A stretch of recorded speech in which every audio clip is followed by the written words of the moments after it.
Hi friends, പത്തനംമാറ്റിൻ്റെ ഇന്നത്തെ episode start ചെയ്യുമ്പോൾ അനിയുടെ കല്യാണത്തിന് വേണ്ടി അനന്തപുരിയിൽ നിന്ന് എല്ലാവരും പുറപ്പെടുകയാണ്. അനി ഭയങ്കര സങ്കടത്തിലായിരിക്കും. പിന്നീട് കാണിക്കുന്ന അനാമികയും അച്ഛനും അമ്മയും കൂടെ ഓഡിറ്റോറിയത്തിലെത്തുകയാണ്.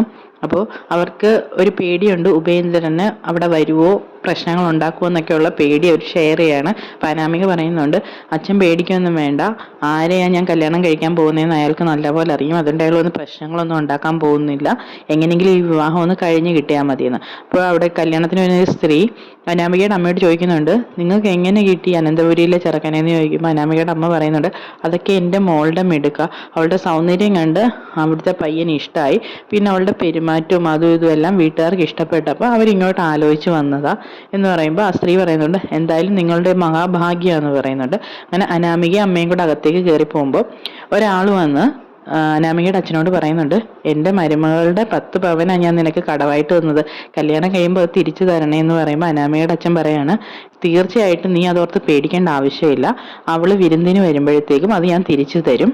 പലരുടെയും കയ്യിൽ നിന്ന് കടം വാങ്ങിയാൽ ഞാൻ ഈ കല്യാണം നടത്തുന്നത്, നിനക്ക് ആ ഉപേന്ദ്രന്റെ കാര്യം അറിയാമല്ലോ, അവന് സ്വർണത്തിന്റെ പകുതി കൊടുക്കണമെന്നാ പറഞ്ഞേക്കുന്നതെന്നൊക്കെ പറയാണ്.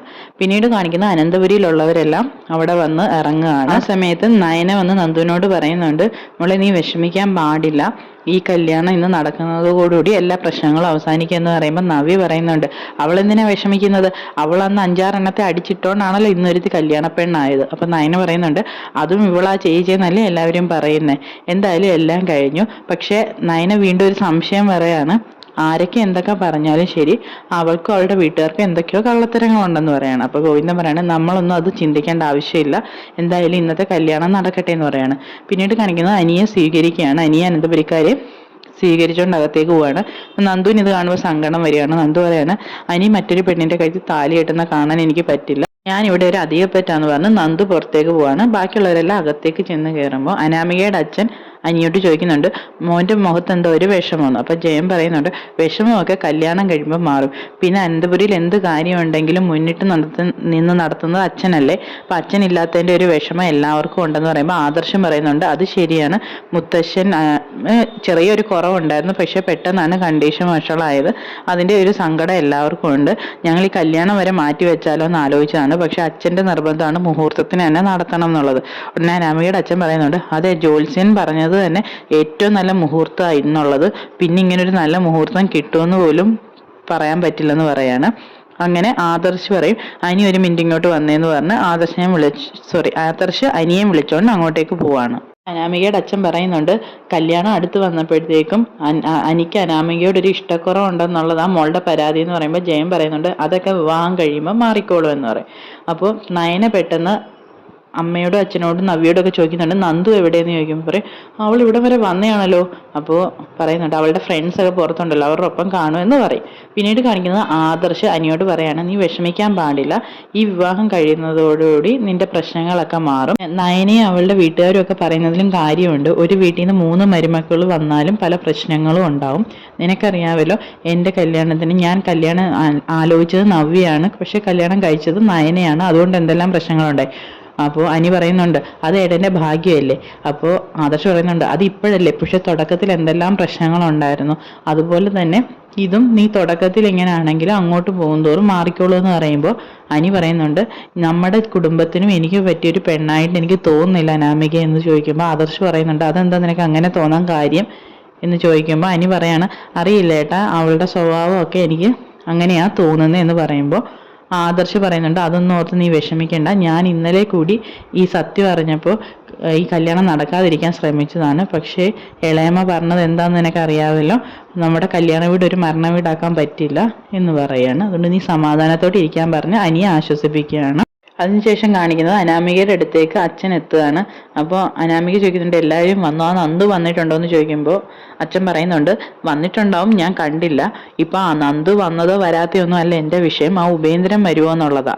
അപ്പോൾ അനാമിക പറയുന്നുണ്ട്, അയാൾ വരാനൊന്നും പോകുന്നില്ല, എങ്ങനെയെങ്കിലും ഈ കല്യാണം ഒന്ന് നടന്നു കിട്ടിയാൽ നമ്മൾ രക്ഷപ്പെട്ടു, ഞാൻ ആ കുടുംബത്തിലൊന്ന് ചെന്ന് കയറിക്കോട്ടെ, പിന്നെ എല്ലാം ഞാൻ നോക്കിക്കോളാം എന്ന് പറയുമ്പോൾ അച്ഛൻ പറയുന്നുണ്ട്, അതാണ് ഇന്നത്തെ ഒരു ദിവസം കഴിഞ്ഞു കിട്ടാനാണ് നമ്മൾ ശ്രദ്ധിക്കേണ്ടത്. അനാമിക ചോദിക്കുന്നുണ്ട് അച്ഛൻ അനിയെ കണ്ടോന്ന്. അപ്പൊ അച്ഛൻ പറയുന്നുണ്ട് കണ്ടു, അവന്റെ മുഖത്ത് നല്ല സങ്കടമുണ്ട്. ഉടനെ അനാമിക പറയുന്നുണ്ട് കാരണം അവൻ എന്നെ കല്യാണം കഴിക്കാൻ താല്പര്യമില്ലല്ലോ, പിന്നെ എനിക്കും അവനോട് വലിയ സ്നേഹമൊന്നുമില്ല, പിന്നെ അവന്റെ പേരിൽ ഒരുപാട് സ്വത്തുക്കൾ ഉള്ളത് കൊണ്ട് മാത്രമാണ് ഞാൻ ഈ കല്യാണത്തിന് തയ്യാറാകുന്നത് എന്ന് പറയാണ്. പിന്നീട് കാണിക്കുന്നത് ജലജയും ദേവയാനിയാണ്. അപ്പൊ ദേവയാനി അങ്ങോട്ട് വരുമ്പോൾ ജലജ പറയുന്നുണ്ട്, അല്ല, ദേവയാനി ജലജയോട് ചോദിക്കുന്നുണ്ട് അഭി എന്തെന്ന് ചോദിക്കും. പറയുന്നുണ്ട് അഭി ഹോസ്പിറ്റലിലാണ്, അച്ഛൻ കല്യാണത്തിന് വരുന്നുണ്ടെങ്കിൽ അച്ഛനെയും കുട്ടി അവൻ വരും എന്ന് പറയുമ്പോൾ ദേവയാനി ചോദിക്കുന്നുണ്ട് അവിടെ വേറെ ആൾക്കാരുണ്ടല്ലോ. ഇപ്പോൾ പറയും കുടുംബക്കാരായിട്ട് ആരും ഇല്ലല്ലോ എന്ന് പറയും. എന്നിട്ട് ജലജ ദേവയാനിയോട് പറയാണ് എന്തായാലും നമ്മൾ ആഗ്രഹിച്ച പോലെ ഒരു മരുമോളാണ് നമ്മുടെ വീട്ടിലേക്ക് വരാൻ പോകുന്നത്, പക്ഷേ അവിടെ സ്വഭാവം അറിയുന്നതിന് മുമ്പ് വാരിക്കോരി ഒന്നും കൊടുക്കരുതെന്ന് പറയുമ്പോൾ ദേവയാനി പറയും എന്തറിയാനാ, എന്തായാലും നമ്മുടെ മരുമക്കളെ അവളുടെ വീട്ടുകാരെക്കാളും എന്തുകൊണ്ടും നല്ല ആൾക്കാരാണ് അവര്, അതുകൊണ്ട് സ്നേഹിച്ചാൽ എന്താ കുഴപ്പം, എൻ്റെ മരുമോൾക്ക് കൊടുക്കാത്ത എല്ലാ സ്നേഹവും ഞാൻ അനാമിക മോൾക്ക് കൊടുക്കും എന്ന് പറയാണ് ദേവയാനി. അപ്പോൾ ജലജ പറയുന്നുണ്ട് എന്നാലും നമുക്ക് ഇവരെ പറ്റി കൂടുതലൊന്നും അറിയില്ലല്ലോ. അപ്പോൾ ദേവയാനി പറയുന്നുണ്ട് എന്തു കൂടുതൽ അറിയാനാ, ഇവര് ആഠ്യത്വമുള്ള കുടുംബക്കാരാണെന്നൊക്കെ പറയാണ്. പിന്നീട് കാണിക്കുന്നത് കനകയുടെ അടുത്ത് നവ്യ പറയാണ് അമ്മ എനിക്കിതൊന്നും കണ്ടിട്ട് സഹിക്കുന്നില്ല, എൻ്റെ അമ്മായിയമ്മയും നയനയുടെ അമ്മായിയമ്മയും കൂടി അവളെ പൊക്കി പറഞ്ഞ് ഞങ്ങളെ കുറ്റപ്പെടുത്തുക. എൻ്റെ അമ്മായിയമ്മ പിന്നെ എങ്ങനെയും സഹിക്കാം, ഇപ്പം അവർക്ക് എന്നെ ഒരു ചെറിയ പേടിയൊക്കെ ഉണ്ട്, പക്ഷെ നയനെ പ്രതികരിക്കാത്തതുകൊണ്ട് അവളുടെ അമ്മായിയമ്മ ശരിക്കും പറയുന്നുണ്ട് എന്ന് പറയുമ്പോഴായിരിക്കും ഗോവിന്ദൻ അങ്ങോട്ട് വരുന്നത്. എന്നിട്ട് ഗോവിന്ദൻ ചോദിക്കുന്നുണ്ട് നന്ദു എവിടെയെന്ന് ചോദിക്കുമ്പോൾ കനക പറയുന്നുണ്ട് അവൾക്ക് അനി മറ്റൊരു പെണ്ണിനെ വിവാഹം കഴിക്കുന്നത് കാണാൻ താല്പര്യം ഉണ്ടാവില്ല. അപ്പോൾ ഗോവിന്ദൻ പറയുന്നുണ്ട് എന്തായാലും ഇന്നത്തോടെ സമാധാനം ആവുമല്ലോ. അപ്പം നവ്യ പറയും ആർക്ക് സമാധാനമാവും, അച്ഛനും അമ്മയ്ക്കും സമാധാനമാവും, ഇവിടുന്ന് ഒരുത്തി അങ്ങോട്ട് വന്ന് കയറുന്നുണ്ടല്ലോ എൻ്റെയും നയനയുടെയും സമാധാനം കളയാൻ. അപ്പോൾ ഗോവിന്ദൻ പറയും എന്തുകൊണ്ടും നമ്മളെക്കാൾ കാശുകാരാണ് ഇന്നിവിടെ അനാമിക അവളുടെ വീട്ടുകാരും, അതുകൊണ്ട് അവിടെ ഉള്ളവർ അവരോട് ഇച്ചിരിയും കൂടെ അടുപ്പം കാണിക്കും, അത് എപ്പോഴും നയനയുടെ അമ്മായിമ്മ പറയാറുണ്ടല്ലോ എന്ന് പറയുമ്പോൾ നവ്യ പറയും എന്താ വെച്ചാൽ ഞങ്ങളും ആ വീട്ടിലെ മരുമക്കളല്ലേ, പിന്നെ അവൾക്ക് മാത്രം എന്താ ഇത്ര പ്രത്യേകതയെന്ന് ചോദിക്കുമ്പോൾ ഗോവിന്ദൻ പറയുന്നുണ്ട് നിങ്ങൾ ആ വീട്ടിലേക്ക് കനക പറയുന്നുണ്ട് നിങ്ങൾ ആ വീട്ടിലേക്ക് നേരായ മാർഗത്തിലൂടെ അല്ലല്ലോ ചെന്ന് കയറിയതെന്ന് പറയുമ്പോൾ നവ്യ പറയും അതിന് കാരണക്കാരി ഞാനും അഭിയല്ലേ, അല്ലെങ്കിൽ നേരായിട്ട് തന്നെ ഞാൻ ആദർശേട്ടനെ വിവാഹം കഴിക്കില്ലായിരുന്നു എന്ന് ചോദിക്കുമ്പോൾ ഗോവിന്ദൻ പറയുന്നുണ്ട് അവിടെയും നിൻ്റെ അമ്മ കുറേ കള്ളത്തരം പറഞ്ഞില്ലേ, നീ അവളുടെ ഒറ്റ മകളാണെന്നും മറ്റും കുറേ കള്ളങ്ങൾ പറഞ്ഞു, നമ്മൾ കല്യാണത്തിന് കള്ളം പറയാൻ പാടില്ല, നമ്മളങ്ങനെ കള്ളം പറഞ്ഞ് കല്യാണം നടത്തിയ ദൈവം നമുക്കൊരു തട്ട് എന്തായാലും തരും, അതാ ഇപ്പം നിൻ്റെ അമ്മയ്ക്ക് നിങ്ങളുടെ കല്യാണം കഴിഞ്ഞപ്പോൾ ഉറക്കമില്ലാത്തത്, എന്തായാലും നന്ദുവിനെ കാണുകയാണെങ്കിൽ അവളെ എൻ്റെ അടുത്തേക്ക് പറഞ്ഞു വിടുക, വെറുതെ ആൾക്കാരെ കൊണ്ട് അതും ഇതൊന്നും പറയിക്കേണ്ട ആവശ്യമില്ലല്ലോ എന്ന് പറയാണ്. പിന്നീട് കാണിക്കുന്നത് നന്ദു ഇങ്ങനെ ആൽത്തറയിലേക്ക് ഇരുന്ന് കരയുമ്പോഴേക്കും ഒരു സ്വാമി വരികയാണ്. എന്നിട്ട് ചോദിക്കുകയാണ് മോൾ എന്തിനാ കരയുന്നതെന്ന് ചോദിക്കുമ്പോൾ നന്ദു പറയും കണ്ണീര് തുടച്ചിട്ട് ഞാൻ കരയുന്നില്ലല്ലോ. അപ്പോൾ സ്വാമി പറയും പുറമേ ഉള്ള കണ്ണീര് തുടച്ചാലും ഉള്ളിലെ കരച്ചിൽ മാറ്റാൻ പറ്റില്ലല്ലോ, മോളുടെ മനസ്സിലൊരു പയ്യനുണ്ട് അല്ലേ, ആ പയ്യനെ മോൾ സ്നേഹിക്കുന്നുണ്ട്. അപ്പോൾ നന്ദു പറയുന്നുണ്ട് അതെ, പക്ഷെ ആ ആളുടെ വിവാഹമാണിന്ന്. അപ്പോൾ പറയും ഒരിക്കലും അയാളുടെ ആ വിവാഹം നടക്കില്ലെന്നല്ല, മോളുടെ ഒപ്പം മാത്രമായിരിക്കും അയാൾക്ക് നല്ലൊരു ജീവിതം ഉണ്ടാകുക, അയാൾ എത്ര വിവാഹം കഴിച്ചാലും, അതുപോലെ തന്നെ മോൾക്കൊരു ദാമ്പത്യം ഉണ്ടെങ്കിലും അത് അയാളോടൊപ്പം ആയിരിക്കും എന്ന് പറഞ്ഞിട്ട് ആ സ്വാമി പോവാണ്. അപ്പോഴത്തേക്കും അമ്പലത്തിലെ മണി മുഴങ്ങുന്നുണ്ട്. അപ്പോൾ നന്ദു അമ്പലത്തിൽ പോയി തൊഴുതിട്ട് പറയുന്നുണ്ട് ഇന്ന് അനിയുടെ വിവാഹമാണ്, ഇനി ഒരിക്കലും അവരുടെ ജീവിതത്തിലേക്ക് ഞാൻ ചെന്ന് പെടാൻ പാടില്ല, എൻ്റെ ചേച്ചിമാരുടെ ജീവിതം നന്നായിട്ട് പോകണം എന്ന് പറഞ്ഞ് അമ്പലത്തിൽ നിന്ന് തൊഴുതിറങ്ങുമ്പോഴെല്ലാം ആ സ്വാമി പറഞ്ഞ കാര്യമായിരിക്കും നന്ദുവിൻ്റെ മനസ്സിൽ. ഇത്രയും കാണിച്ചുകൊണ്ടാണ് ഇന്നത്തെ എപ്പിസോഡ് അവസാനിക്കുന്നത്. ഇഷ്ടപ്പെട്ടാൽ നമ്മുടെ ചാനൽ ഒന്ന് സബ്സ്ക്രൈബ് ചെയ്ത് സപ്പോർട്ട് ചെയ്യണേ. താങ്ക്